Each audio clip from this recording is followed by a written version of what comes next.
past century. In addition to Dr. Dutton, who is here from the University of Oulu in Finland, we are fortunate and delighted to have speakers who have traveled here from as far away as London, New York, Washington State, Alberta, and southern BC to address a diverse range of modern utopian themes, from 18th century foundations of utopianism to 19th century communal settlements in Washington and British Columbia, to 21st century technological tools and sociological phenomena that support utopian movements like Occupy Now and Hollywood. In addition to this dynamic and diverse conference program, we are excited and delighted to have the Moslan Theatre Group from Finland to perform their production of Sointula in the place where it all began. What better place to explore these themes and enjoy a bit of utopian magic than here in Sointula in September?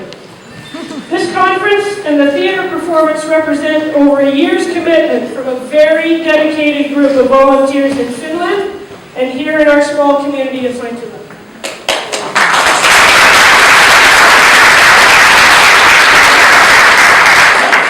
Of course, it would take far too long for me to name everyone, but you know who you are, and thank you all of you.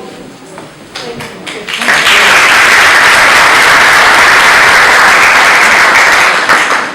Of course, we could not have put on this conference without the generous support of our sponsors and you, our very adventurous registrants. Thank you so much for coming out.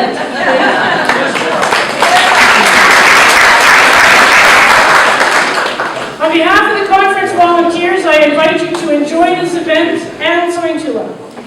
If you have any questions at any time, our conference volunteers can be identified by their yellow badges. Conference committee members will have yellow badges, so ask them anything you like. Especially over here. Especially in the holidays. They'll do their best to help you. Our first speaker is author and journalist Andrew Scott. Many of us in Sointula have referred to his most recent work, the Encyclopedia of Maine Coast Place Names. But he has also written a number of other books about the BC coast, including Painter Paddler. It's about our very own Stuart Marshall, right here in Sointula.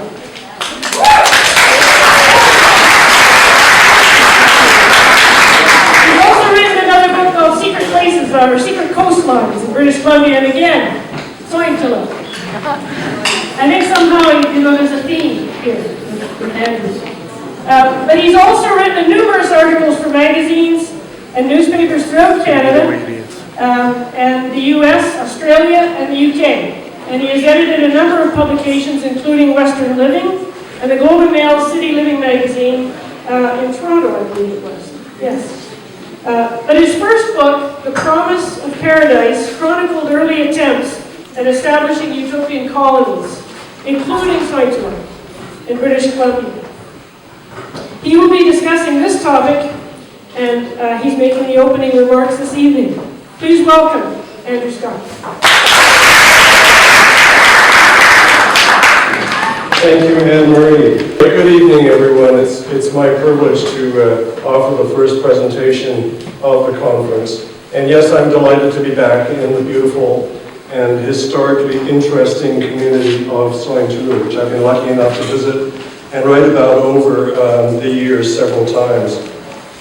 Now tonight I'm going to provide a bit of an introduction to utopian communities in BC, which is the subject of The Promise of Paradise, one of my books. But this is quite a large topic, so there's much I'm going to have to leave out. And Sointula itself, of course, would normally play a really important part in a talk of this kind, but as it was the site of such a notable utopian effort. However, I'm hardly going to mention Sointula at all tonight, because I expect we will be hearing quite a bit about it from other presenters over the weekend.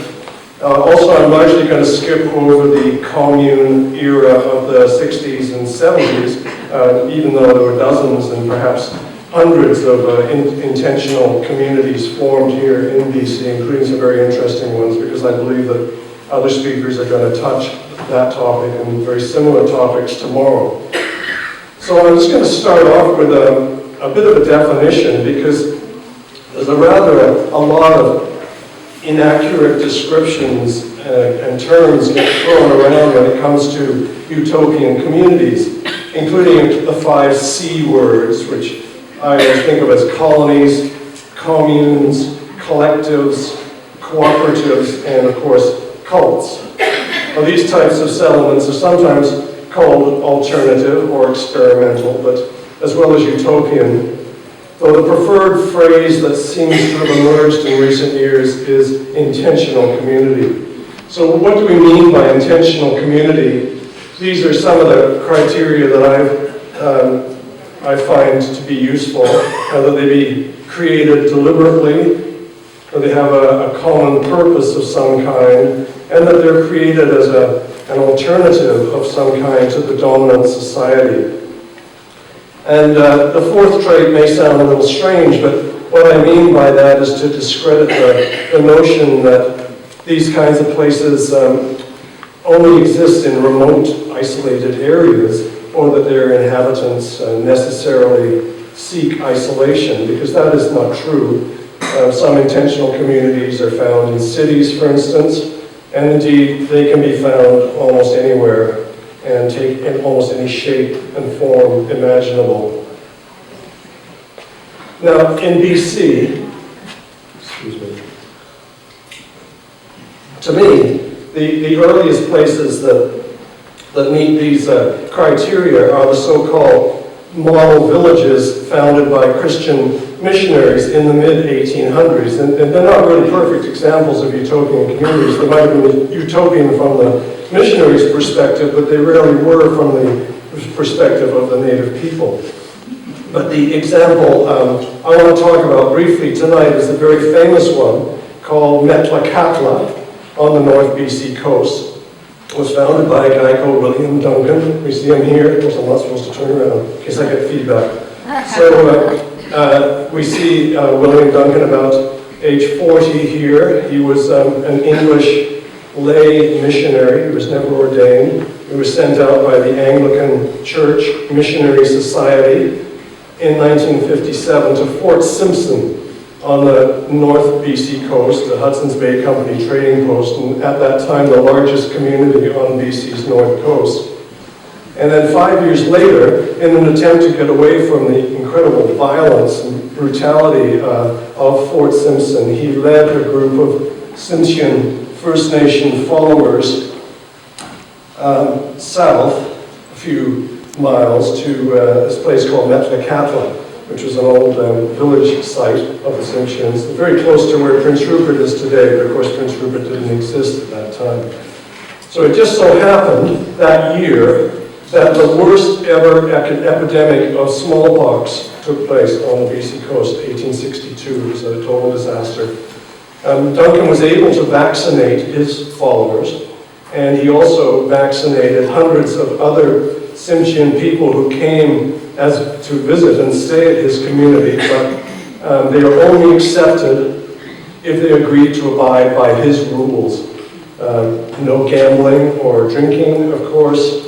Basically, no traditional ways of any sort, what he would refer to as shamanism. And everyone had to go to church and school, and everyone had to work. But Duncan only lost 5 people through the plague, whereas at Fort Simpson, just further north, 500 people died. And so Metlakatla instantly got this reputation as a holy sanctuary, and Duncan got the reputation as a spiritually evolved human being. And we see the community that eventually he built here at Metlakatla was famous. It was incredibly successful. It soon had a population of over 1,000 people. And this is St. Paul's Church at Metlakatla. Supposedly, at that time, which is the 1880s really, from this photograph, That was the largest church west of Chicago and north of San Francisco. In Metlakatla, in this tiny little place in the middle of the BC coast, the north coast, 1,200 people could be accommodated in it. The village had a tannery, a cooperage, fire hall, dog pound. The villagers there lived in European-style homes and wore European-style clothes. They had sidewalks and street lamps, playgrounds, a band, a museum, a printing press, and a 30-man First Nation police force complete with uniforms with brass buttons. Now, Metlakatla became a destination. Rich tourists on round-the-world expeditions found their way there, even in the 1890s, as did government officials.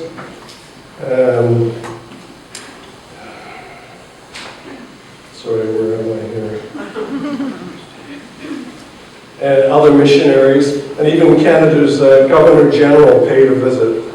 But there was a bit of a flaw in this bright picture, and that was Duncan's personality. Although he was, basically a very unselfish and innovative man, he was also incredibly stubborn and unyielding. The missionary society intended for its representatives to train First Nation leaders to take over the missions, and then the missionaries were supposed to move on to other challenges, but that never happened with Duncan. He treated his followers like children. He quarreled with his superiors back in England, and he almost came to blows with his bishop. And rifts appeared in the community. Things eventually got so bad that Duncan split with the Anglican Church. He talked the U.S. government, through some rich friends of his, into granting him an entire island. And then he persuaded 800 people, villagers, to go north with him. And in 1887, in one of the largest human exoduses that Canada has ever known, this motley flotilla of every description of boat imaginable headed north to Alaska, complete with a portable sawmill. And they started again on Annette Island in southeast Alaska. It's about 100 kilometers further north. And today that's a very active community of about 1,800 people, originally called New Metlakatla. And of course, Duncan's personality hadn't changed. They'd moved, but he hadn't changed, and he was as intransigent as ever. But as he got older, his attempts at control got sort of more and more pathetic, and it wasn't long before his authority was wrenched away from him, and the inhabitants of the village began to run their own affairs as they do today. Now, Duncan is not forgotten in Metlakatla, of course. He's buried outside the church there, and this is a picture of him in old age, and his old cottage is turned into a wonderful museum. If you ever get a chance to go, there's a little off the beaten track, I suppose, but all his clothes are still there hanging on the wall, and we have a little first aid clinic in there, and all the medicines are still there. So Duncan's story really was a tragedy because his goals were humanitarian, but he was a great supporter of First Nation land claims, for instance, but his methods for reaching those goals were patriarchal and outmoded. He would not delegate, and the concept of equality, which is so important to most utopian efforts, was completely alien to him. And what about the Metlakatla in BC today? Well, it's a very quiet place indeed. It has a population of about 130 people. The great church burned to the ground in 1901, along with most of the other buildings in the model village. I visited there and I talked to one of the band counselors who told me that I don't think you'll find too many Duncan fans here anymore. And she was commenting really on the very negative influence that Duncan had on residential school development in BC. And so we know the history of that. Anyway, here's a picture of Duncan today. I'm sorry, of Metlakatla today. So the next couple of communities I want to talk about are both founded by Scandinavian immigrants around the turn of the 19th century. But first I want to just sort of locate us here, if I can. So, we're in Sointula here, and Fort Simpson's up here, Metlakatla's here, right next to Prince Rupert. And we're going to go the Bella Coola Valley, because I'm looking at a screen that's about 2 inches wide, an image that's about 2 inches wide. I think this is the Bella Coola Valley in here. Yeah, it looks like it's inland, but it's not inland. Of course, it's at the head of one of the great inlets on the BC coast. And then Cape Scott, I'm going to talk about, which is the Danish community at the northern tip of Vancouver Island.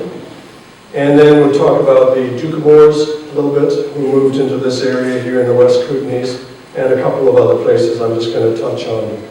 But the Bella Coola group came in the mid-1890s. And this was at a time of incredible immigration from Scandinavia to North America. I just got some figures up here. By 1900, you can see the huge numbers of people who had moved to North America from Scandinavia. And in 1830, for instance, Norway had just over 1 million inhabitants. And in the course of the next century, more than 750,000 people emigrated from Norway to North America. Of course, there were new people born during that century.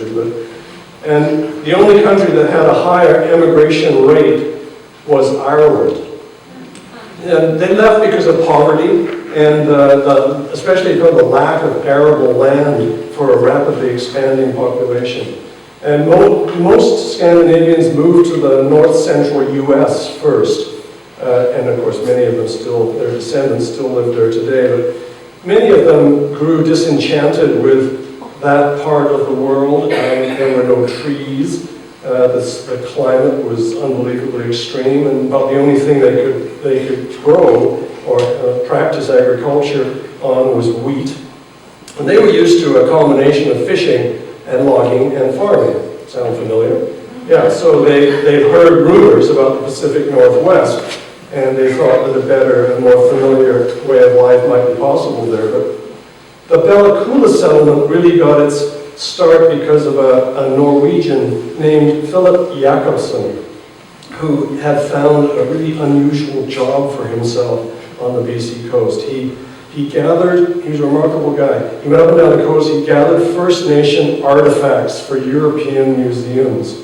But anyway, it was a pretty big deal in the 1880s. He took a real liking to Bella Coola and its inhabitants, the Nuxalk people. And in 1885, he even persuaded a group of Nuxalk people to travel to Germany and perform traditional songs and dances for German audiences. And they all returned home safely. Apparently they were treated very well there. They were especially popular with the German ladies, apparently.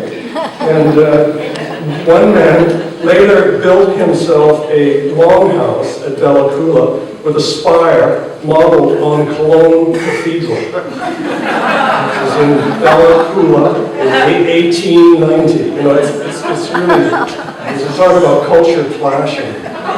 But the idea of a Norwegian agricultural colony at Bella Coola, and his efforts caught the attention of a group of settlers in Minnesota. And they were the followers of Christian Saugstad, who was a devout Lutheran minister with a particularly puritanical outlook. There he is in this picture with a white beard, and that's his grave in the Bella Coola Valley.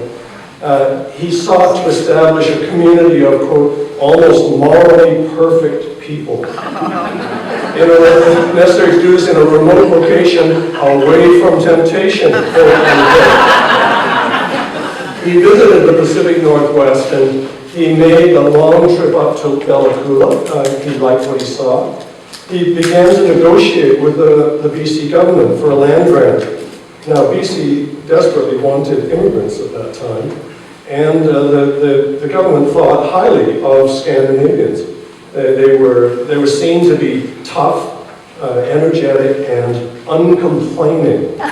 So a deal was reached. They need a minimum of 30 self-sufficient settlers would be required. They have to occupy the land for 5 years and improve it in value, and then they would receive title to the land. And the Norwegians outdid themselves. In November of 1894, which is not the ideal time to be camping out in Bella Coola in tents, 80 of them moved to the land, and 100 more followed the following year. And against all odds, they flourished. But their spiritual leader, Reverend Saugstad, unexpectedly died in 1897, just as they were getting going. The colonies lost a certain cohesiveness and sense of purpose as a result. It remained very successful, tightly knit and highly cooperative, but its utopian goals gradually faded away. Instead, it grew relatively affluent because all the hard work eventually paid off. And this is a little couple of shots of his archival photos. They were great woodsmen, carpenters, woodworkers in these Norwegian colonists. And there's a shot here of them visiting. Their sort of the social life was a very important component of pioneer entertainment. They drew lots for land. They cleared the forest and the bush. They homesteaded at first, and then they farmed. And when enough land was cleared, and a few of them left, of course, discouraged by the climate and everything else, but more arrived to take their places. And as with other early colonies, transportation was always a major issue. And in fact, most of the archival correspondence from these settlements concerns roads and bridges and how the government wasn't fulfilling its promises to build them. And depending on what government was in power, attitudes to the immigrant colonies could veer between positive encouragement to almost a racist fear of being dominated by foreigners. And in the end of the 1800s, the government stopped issuing these settlement leases, as they called them. And of course, from that point on, the settlers had another worry, which was whether the government would honor, whether a future government would honor its commitment to transfer the title to the land once the conditions of the grant had been met. At Bella Coola, the title was granted. Now, eventually the influence of Lutheranism declined in the Bella Coola Valley. There's the Augsburg Church here, which was built further up the valley at Hagensborg in 1900. When it was built, it was the focal point of a deeply spiritual community. Today, it's non-denominational. And cultural ties are mainly preserved in the Bella Coola Valley through the social activities of the local Sons of Norway. But there is still a real feeling of Norwegian culture there. And this is sort of an example of a museum or restoration project that people of Norwegian descent have built there to show the kinds of houses that they built in the early century. Now, Bella Coola remained isolated and culturally distinct right up until the early 1950s, until the road was finally built that linked it to the rest of BC. Before that, you could only get there by boat. Now, the Danish community was founded when a group of Danes were taking shelter, they're fishermen, they're taking shelter from a storm on northern Vancouver Island, and they were in this inlet, and they saw this big, what they call a meadow. I think we would call it a marsh, or maybe even a swamp, but they called it a meadow, and they thought it could be drained and expanded through the construction of a dike. And so here's the photo here, this is what it looks like today, the meadow, and this is kind of looks like what it looks like after they had done this draining and diking. And their idea was to grow hay, raise dairy cattle, and sell milk and butter to coastal communities.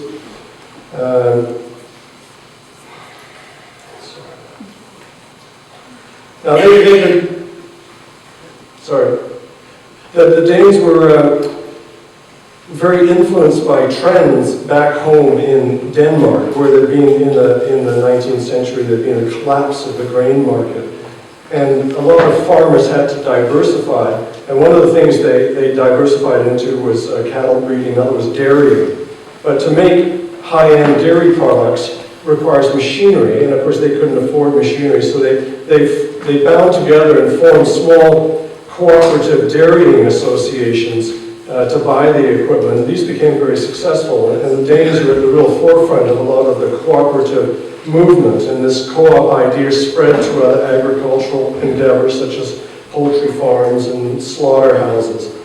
And so the Cape Scott settlers, unlike the Norwegians, were not driven by religious goals. They wanted to work together cooperatively in order to attain personal freedom and economic self-sufficiency. And the BC government approved their application for land grant also under similar terms to those offered the Bella Coola colonists. This was about 2 or 3 years later than the Bella Coola people. And it agreed to build 2 schools and a dike and a road out with their labor, of course. And the land was surveyed so that each person received some meadow as well as forested land. And the colonists went to work. And by 1899, there were 90 Danish colonists living at Cape Scott. They built a 400-meter-long dike. In fact, they built it twice because the first time it washed away. And they drained and improved the land. They brought in butter-making equipment. They set up a sawmill and cut lumber for their homes. They built a community boat called the Cape Scott, and they built the sluice gates for their dike. And they fished and trapped, and they worked at surrounding logging camps and canneries to help them survive. As you can see, there's a lot of sand dunes in this area, and they planted a lot of fences and ground cover like clover and thing to hold the dunes back and reclaim the dunes. And even though the colony doesn't exist anymore, there's still a ton of remains and ruins up there. Now, unlike Bella Coola, this community did not survive. The access to was by boat was incredibly difficult and dangerous, and the steamship companies eventually dropped Cape Scott from their schedules. Government failed to build the promised roads, without which the colonists could not get their dairy products to nearby markets. And indeed, government even reneged on its promise to grant title to the land. The public affairs in BC was so chaotic at this time. There were 4 different provincial administrations, rose and fell between 1898 and 1900. So it was relatively easy for agreements with settler groups to be overlooked or disregarded. And most of the Danes ended up moving away in the early 1900s. As the second wave of settlers came in, and you can see about 200 people attended the fall fair in 1914. But by World War I sort of finished this community off. The young men went off to war, and people moved away. And by 1917, the place was pretty well deserted. It's a provincial park now, of course, and I've hiked in there. It's a wonderful hike. It's about, how far is it? About 25 kilometers. It's a brutal hike. I didn't carry a stove on my back when I went in. And if you do the hike, it's a very rewarding end to your labors. Wonderful beaches there, all kinds of historic remains. So you may wonder, was the Cape Scott colony truly utopian? I feel that it was, because its goal was independence, personal, social, cultural, economic. And they sought to achieve this goal through cooperation based on a set of rules and philosophical principles that they themselves drew up. They deliberately chose a remote location, but it wasn't to hide away from the world, but it was as a means of gaining self-sufficiency. Ironically, this is what turned out to be their downfall.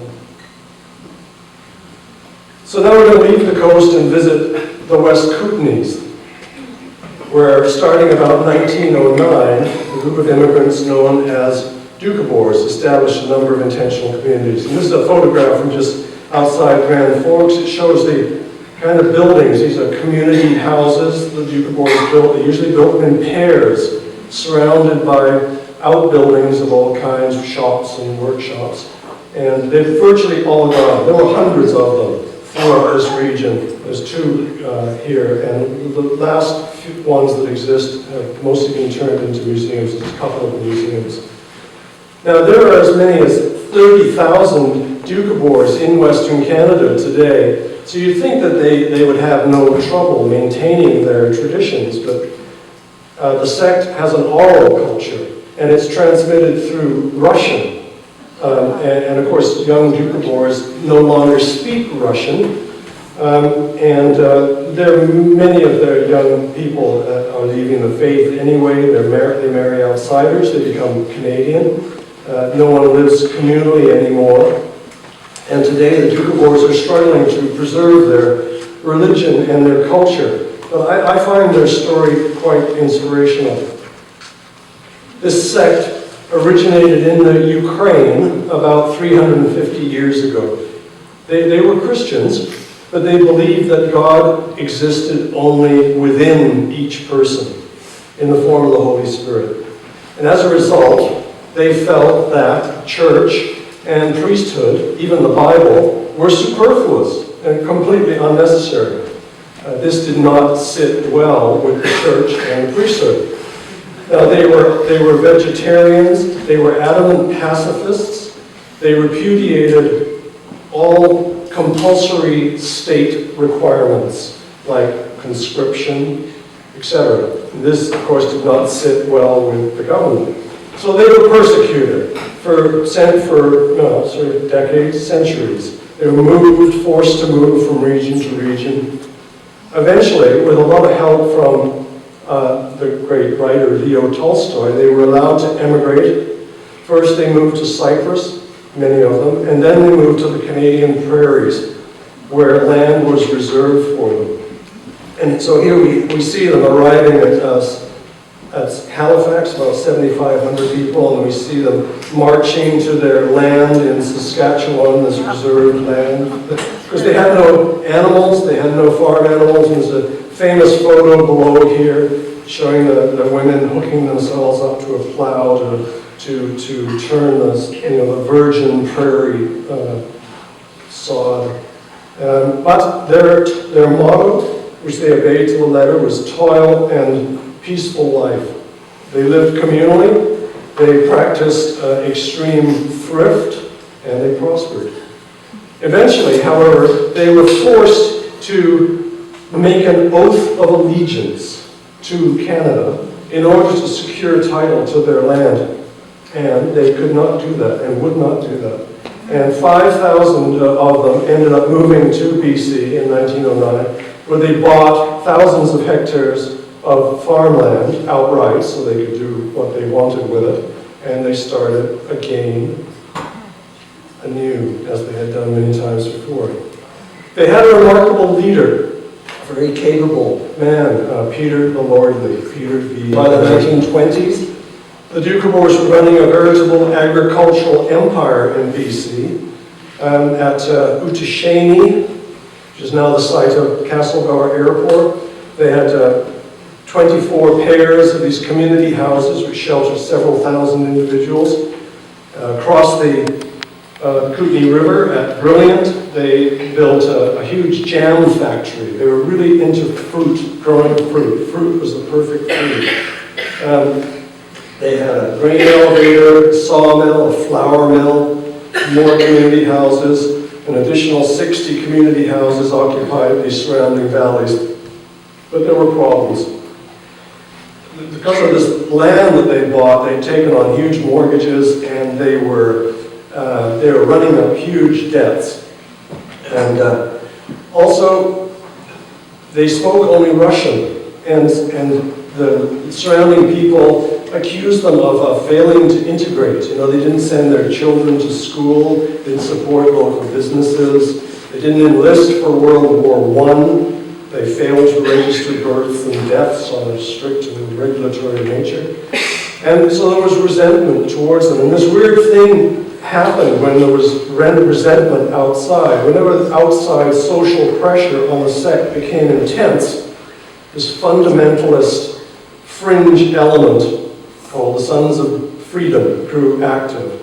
At first, this group was sort of like the community's conscience. They would criticize examples of materialism and other things that they didn't approve of, both in the sect and outside the sect. But later, they felt obliged to take direct action, and they burnt homes and schools, famously. Burned their own homes and schools.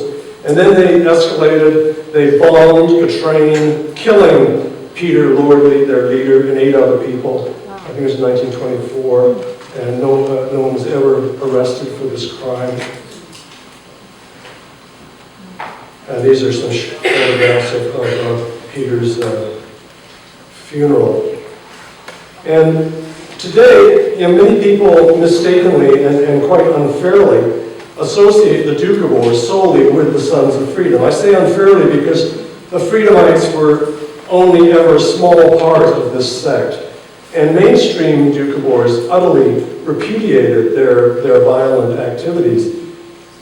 But under their next leader, who was Peter the Lordly's son, who was brought out from Russia as the sect's next leader, he was incompetent, he was corrupt. Things really started to fall apart. This was the era of the famous nude marches. Now, public nudity was originally a sort of symbolic gesture of voluntary poverty and humility. But the Sons of Freedom discovered, I think it was somewhat to their own surprise, that it had unbelievable shock value in British Columbia in the 1930s. And they made regular use of it. And in fact, in 1932, 600 Freedomite men and women were arrested for the hideous crime of public nakedness. They were given 3-year prison terms, and they were incarcerated on a small island off the BC coast, Piers Island. Their children were sent to industrial schools and orphanages. Oh. So, here's some photos of a burning and a disrobing.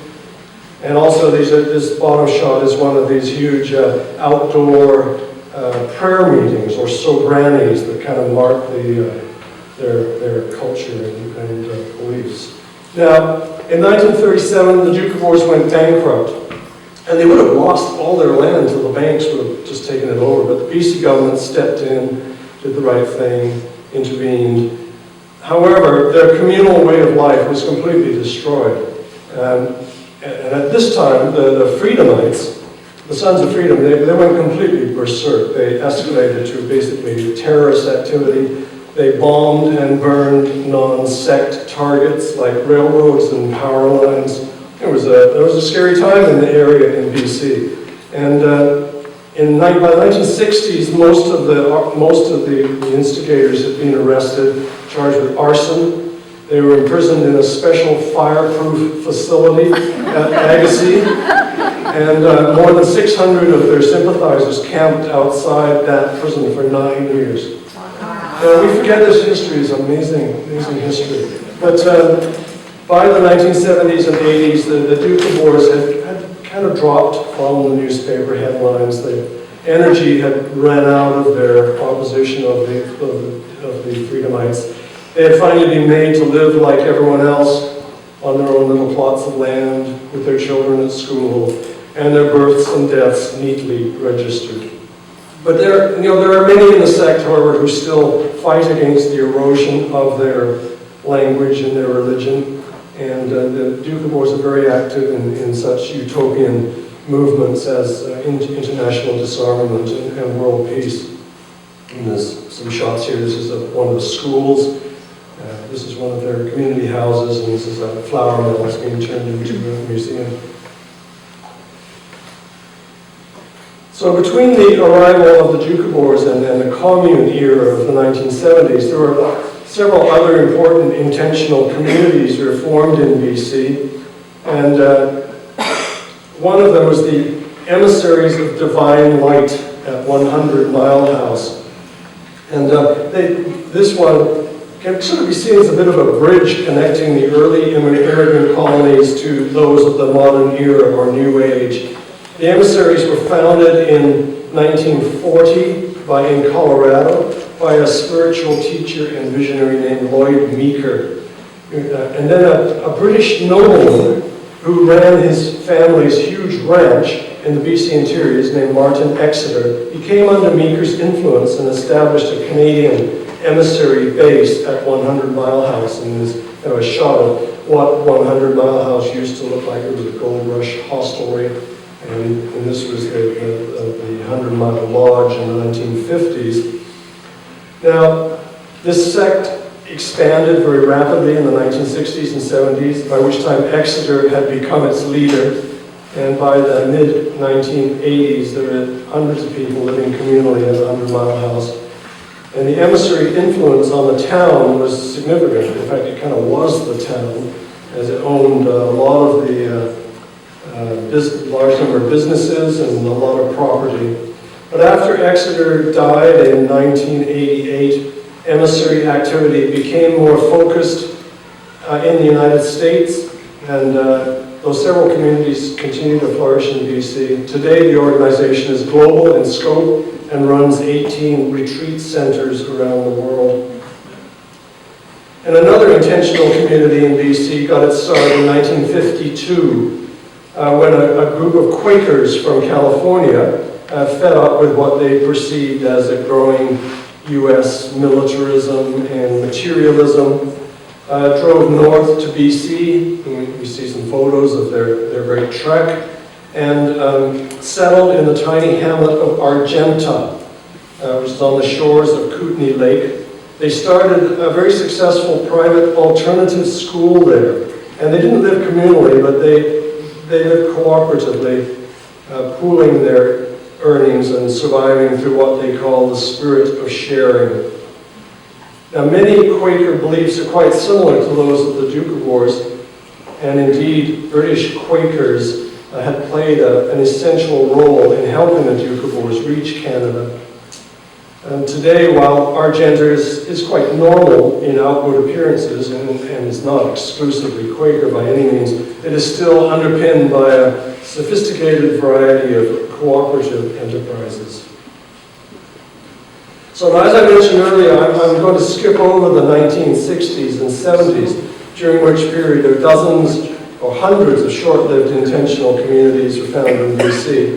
And so we come to present times. Now, my interest in this whole subject is primarily historical, and my research really only goes up to about 10 years ago, so I hope you won't want to ask me a lot of questions about intentional communities in BC at this moment, because I'm not going to be able to provide much information on that. However, it is interesting, I think, to note that much recent community activity in BC has been urban rather than rural. I don't have photos, but I'm thinking of groups like Community Alternatives in Vancouver, which built a successful but very unconventional co-op in Kitsilano, which is a suburb of Vancouver, featuring multi-bedroom pods rather than apartment units and all kinds of common facilities. They own an organic farm near Aldergrove, and they'd started up a number of cooperative businesses in Vancouver. And of course, the other current phenomenon in intentional community making is co-housing, which is market-based rather than cooperative. It comes in many different shapes and forms. And I just have a photo here of some photos from Windsong in Langley, which is Canada's second co-housing project. This is where a group of individuals get together to design a housing complex that suits their particular needs, a process that can take several years and many, many meetings. And often the residents will eat together and have a large communal dining and cooking facilities. And not every night, but usually once a week or maybe a couple times a month. It totally varies. So there are now more than a dozen of co-housing projects in BC. They're all totally different, and some of them have subsidized or low-income components. And the trend seems here to stay. And this co-housing originated, wouldn't you know it, in Denmark. So I'm going to wrap up here. This is finished with. I'm sneaking in a couple of photos of Sointula here. I just don't feel right about not talking, just ignoring my hosts here. So, a famous photo of the Sointula Orchestra in 1903, and your co-op store, supposedly Canada's oldest continuously operating cooperative store. So I just thought I'd try and end by responding to the question, why intentional communities? And these are just some of the reasons that I found in my study of BC's communities. I'm sure many more could be added. This list is somewhat chronological. I think the earlier ones refer more to the historical settlements, the need to escape oppression, the desire to become more spiritually evolved or perfect, create a better society. And then I think these other reasons sort of can relate more to the present day. The yearning for a richer and a deeper human connection, an attempt to solve some particular housing and living needs, and then a trend towards decentralization, harmony with one's surroundings, and rich, more productive and satisfying human networks and neighborhoods. So, and I think all of these aspects continue to operate in human society. In a way, I see intentional communities as living laboratories, places where we can keep trying to invent improved versions of ourselves so that we can survive and evolve as a species. Thank you very much.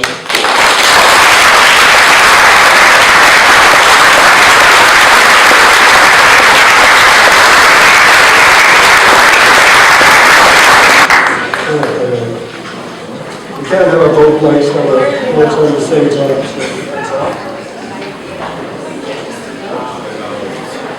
Thanks so much, Andrew.